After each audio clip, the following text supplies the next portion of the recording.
Hey guys, so I've taken a lot of notes which I want to get offload now. So this one is to do with how to deal with blame. So the first one is from Ajahn Brahm. I'll share a link in the description below. He talks about it like, I think he's a Buddhist or some kind of monk, and he's like, if they call you a dog, look at your backside and see if there's a tail. So he's like, see if there's truth to it and have a sense of humor about it. So that's one.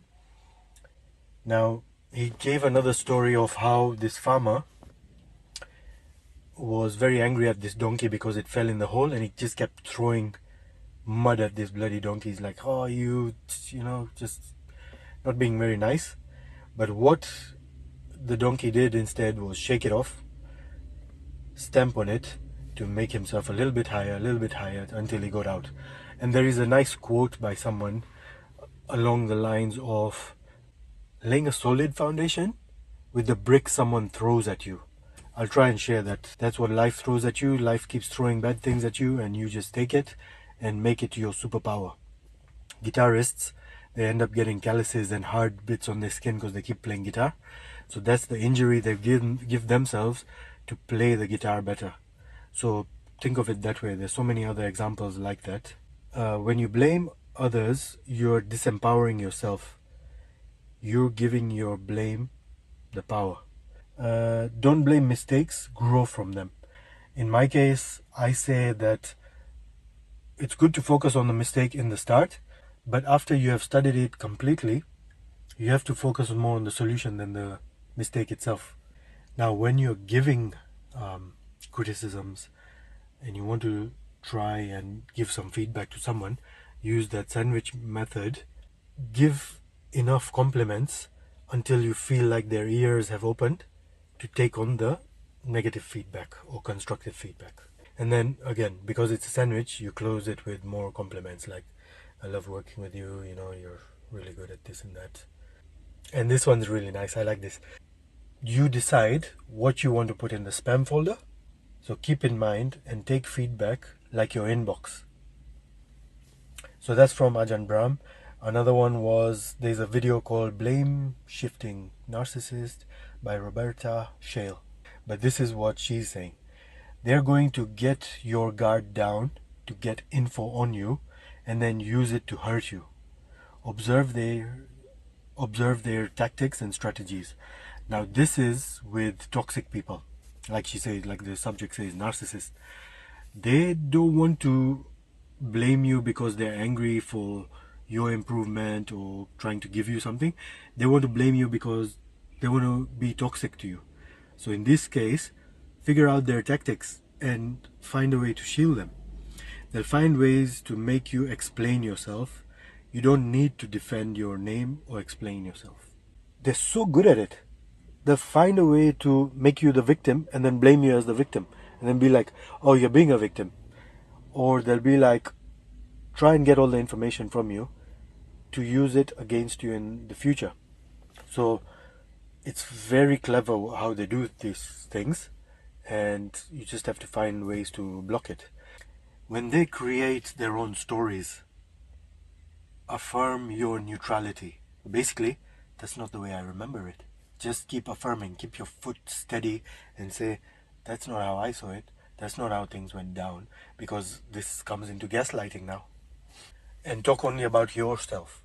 Don't talk about what you thought they did and this and that. I have a issue with that. Like, I'll try and project. I'll be like, I thought you meant this, and I'm like, no. This is how I saw it. This is how I felt we agreed things, and stay cool and speak it from your point of view only.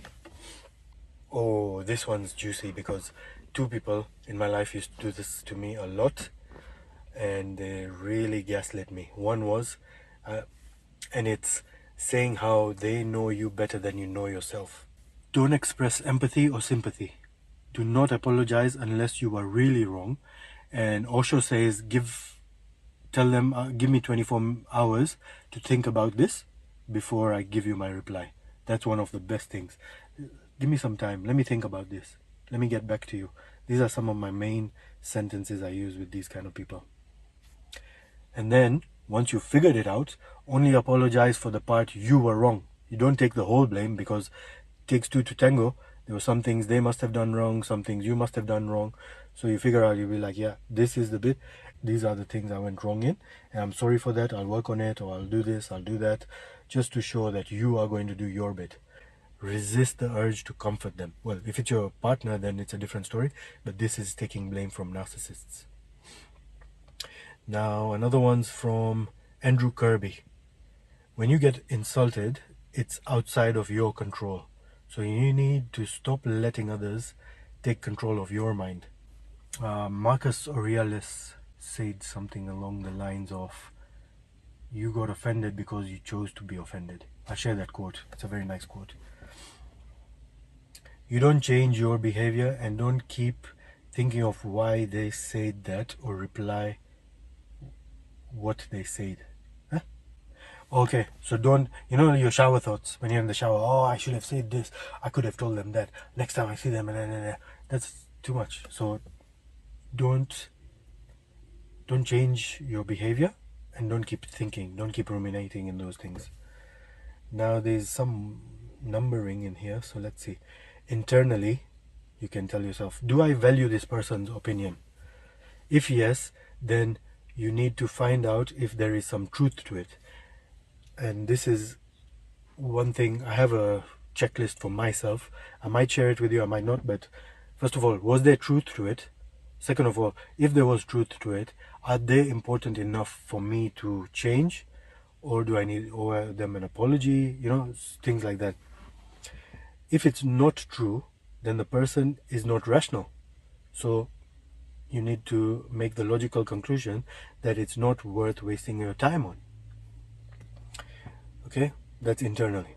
Externally, you can agree and amplify. So if someone blames you for being ugly, you can be like, yeah, I know I'm ugly.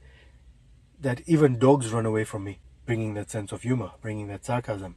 Sarcasm breaks the pattern. What do you call it? Breaks the state. And then another external behavior or response you can have is just ignore. See Stoicism. I'll share links on Stoicism to my blog posts, because I love reading those once a year at least, just to refresh myself. Have I been on track? What do I need to fix? Stoicism is very good. Now this one. This is by Coach Frederick Limbo, and I already have a criticism on him because he did a whole TED talk when it's just 3 points. So let's go through those 3 points. First point, it's about me. Do you want to be right, or do you want to be happy?